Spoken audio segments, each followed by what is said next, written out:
Os preços estão bastante inflados em relação aos históricos, né, mas não necessariamente isso significa que a gente tem uma bolha que vai estourar. Eu acho que uma coisa interessante de bolhas é que nem sempre elas estouram, né, elas podem ser bolhas amplas, que realmente causam colapso sistêmico, né, nos preços, nos mercados, etcétera, mas elas podem ser bolhas específicas de alguns setores e até de algumas empresas.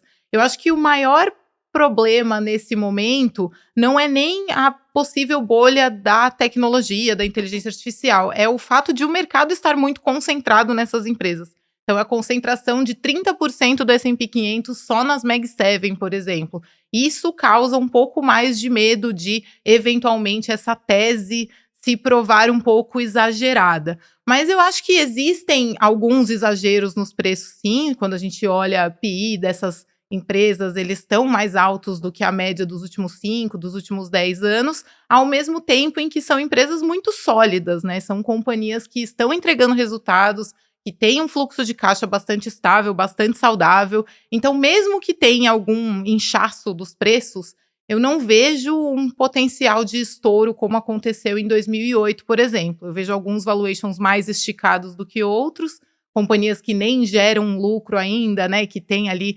500 vezes receita de valor de mercado, algumas delas nem fizeram IPO ainda, enfim. A Palantir, né, que gera lucro, mas está 400 vezes PI ali. Então tem algumas empresas muito mais caras do que outras. A Meta, por exemplo, está perto de 30 vezes. Então não acho que a gente está diante de uma bolha no sentido que as pessoas gostam de usar essa palavra, né, que é uma bolha que vai estourar e colapsar o mercado.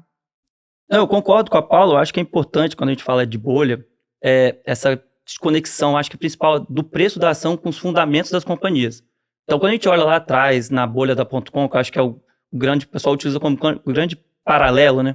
Hoje você fala da NVIDIA e lá na época você falava da Cisco, porque você ia ter toda aquela infraestrutura necessária para a internet ser possível, para as empresas terem todos os seus computadores conectados, e lá a Cisco negociava 100 vezes lucro.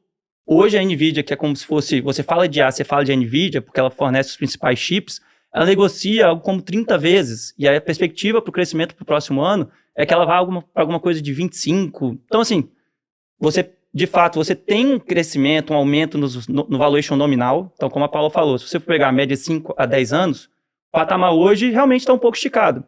O S&P negocia algo como 23, 22 vezes lucro. Não é um patamar que eu falo assim, nossa, é um patamar extremamente atrativo para você entrar com a cabeça, com tudo na Bolsa Americana. Eu acho que você vai encontrar setores que têm um valuation mais atrativo, mas essa questão dos fundamentos, as empresas têm entregado resultados. Então, essas empresas, elas crescem muito, elas têm um retorno sobre o equity, um retorno sobre o patrimônio líquido muito maior do que tinha nesse período de 5, 10 anos, ou até mesmo lá na época da .com. Na época da .com, além dessas empresas que eram conhecidas, você tinha aquelas outras, né? Que se tornaram também um grande símbolo. Você teve lá a Pets, que era uma empresa que ia vender produtos de pets pela internet. E ela era medida pelos cliques que ele tinha no website. A própria Amazon, né, ela surgiu como uma livraria, ela surfou um pouco essa bolha das .com lá atrás, veio o estouro, ela caiu 90%, mas a Amazon continuou ali firme e forte, porque ela tinha uma proposição para o seu cliente interessante. Então, assim, eu não acho que a gente está, de fato, num momento de bolha. Eu acho que tem que ter esse cuidado que a Paula falou da diversificação. Se você for pegar 30%, é muito, mas comparado com o histórico também, teve alguns outros momentos que não foram de bolhas, que tinha uma concentração muito maior. Mas eu acho que o investidor, quando ele fala lá para fora, até pela quantidade de opções que ele tem, não só ações como ETFs, acho que diversos produtos que permitem uma diversificação para você não correr tanto risco de você só investir hoje em tecnologia. Eu acho que esse é um grande problema que a gente vê no mercado, né? A gente fica falando aqui de IA, tecnologia, as pessoas só querem comprar essas ações no mercado americano. Sendo que você tem empresas muito boas em outros setores que têm um valuation atrativo e que permite você ter essa exposição diversificada, não só a economia americana, como a economia global, né? Então, assim, eu não acho que a gente está num momento de bolha, mas um momento de atenção por causa dos valuations altos.